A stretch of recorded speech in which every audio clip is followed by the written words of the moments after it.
spoilers ahead because we're about to go ham on what we just saw in this episode. Ba ba bum bum ba ba bum bum ba ba bum bum ba ba bum bum bum bum bum. Hey guys, Lexi here for your season 7, episode 4, the Spoils of War recap, and I'm so excited to have Austin Slater of the San Francisco Giants here on Let's Get Lexi for the first time. Woo! Yes! Thanks for having me. Thanks for being here, and of course you guys know the mood of my life, Hunter. Hey guys. Thanks for being here. Slow clap, slow clap. But first I have to ask you, who's your favorite character? I think Jon Snow. I'm just a huge Jon Snow fan. I love what he's gone through. He's just gone through the ringer and he's come out the leader, the low of the low, and I just love that storyline. Let's go right into that last battle that they gave us right at the end of the episode. What were your thoughts on the whole battle?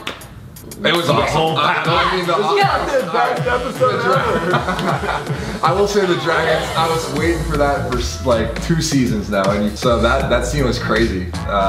The fire, there's just ashes everywhere, and it's coming out. It was pretty awesome. This is what Game of Thrones does. It's amazing. Yeah, yeah. I also feel like this is like the culmination of like that one scene where Lady Olenna. Because like she's been listening to her advice and she's starting to get fed up with her advice, and she said be a dragon, and I think she was a dragon.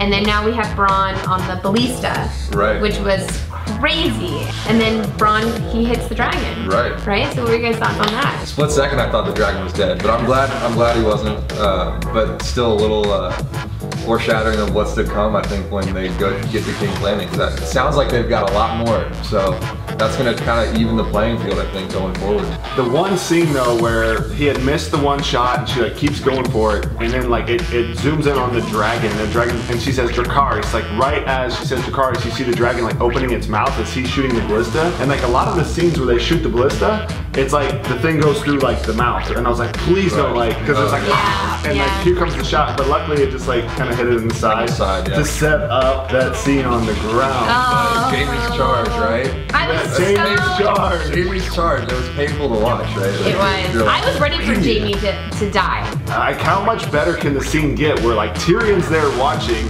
telling him like, you idiot, and like he's just like going for it, and he's going after the queen of the show, you know, Daenerys Stormborn, with a dragon there. Like, it just, how can they leave us like that? Like, it's table flipping time. Like, we don't know if he died. We don't know who they say. Some say it's Bran. Some say it's Dickon that saved him. We don't know. Bronn or Dickon. We don't know. Well, I feel like he's had like a contemplation of like what he should do. I don't think he's ever been against Cersei. Like Jamie. So there's that struggle there, right? Yeah. There's a lot of good in him somehow. But there wasn't a struggle when he pushed Bran out the window. So. Things you do for love, right? Yeah. Now going to the Wolf Pack up north. Oh, yes. Reunited and it feels so good.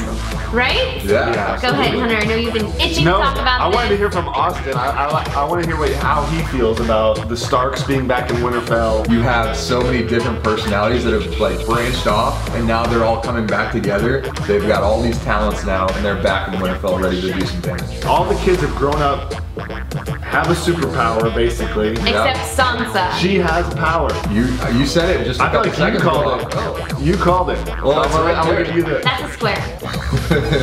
Okay, but someone's got to be the politician. Then they have the scene where it's Arya, Bran, and Sansa, and Bran showing that Littlefinger gave me this dagger. He's giving it to the perfect assassin, Arya, my favorite. Which I'm like, yes, now the perfect assassin has the perfect dagger. and Sansa went crazy with that. And Sansa goes, Littlefinger doesn't give anything without expecting something in return. He never does anything out of the kindness of his heart. So Sansa showed right there that she knows she's scheming behind Littlefinger. She understands people. She understands people. You gotta have the politician. But that's because they had that Maybe she's like, relationship at the beginning. I got the worst superpower.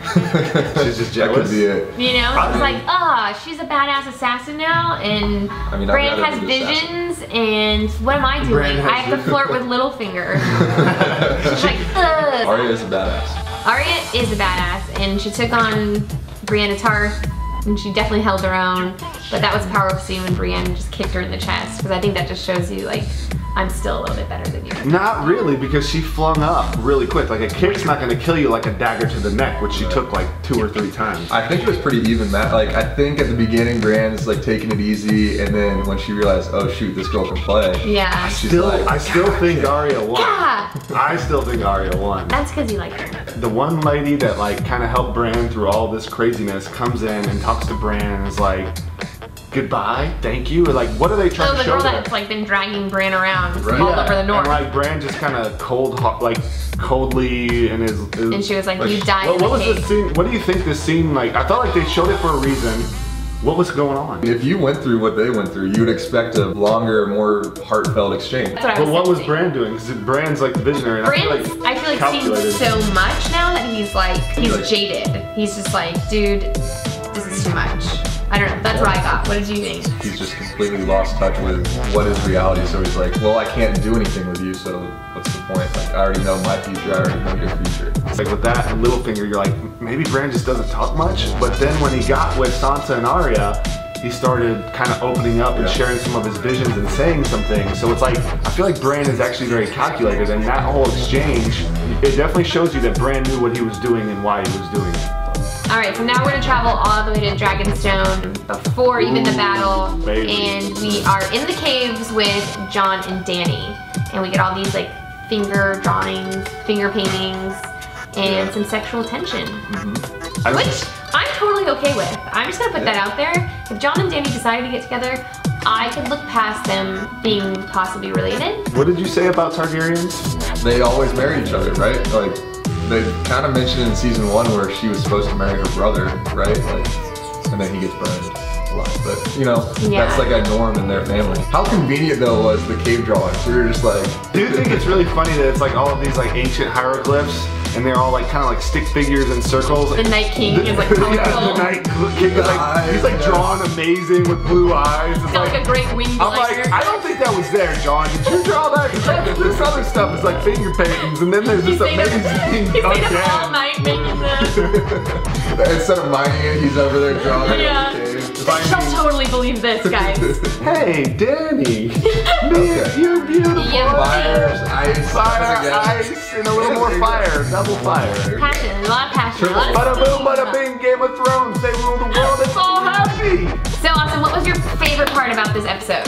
It's gotta be the battle scene, right? Like, that's what you've been waiting for. The dragon coming down, breathing fire, destroying the armies. That was what got me the most pumped. How about you guys? Yeah, one of the sickest battle scenes of all time. Like, these battle scenes, every single episode feels like it has some kind of war that's legendary, and the shots are amazing. Like, you can't, we're living in a culture-changing show right now. Well, big thank you to Austin for being here. Thank you for having me. Yeah. Thanks, Hunter, of thanks course. for being here, Austin. For always talking game with me.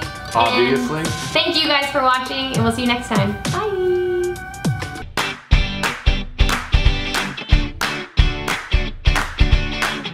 If you guys liked this video, go ahead and hit that like button. Also, let me know in the comments below what was your favorite moment of the episode. And if you haven't subscribed to the channel, please be sure to do so. Why? Because we post a video here every single week, and I'll see you guys in the chat. Bye!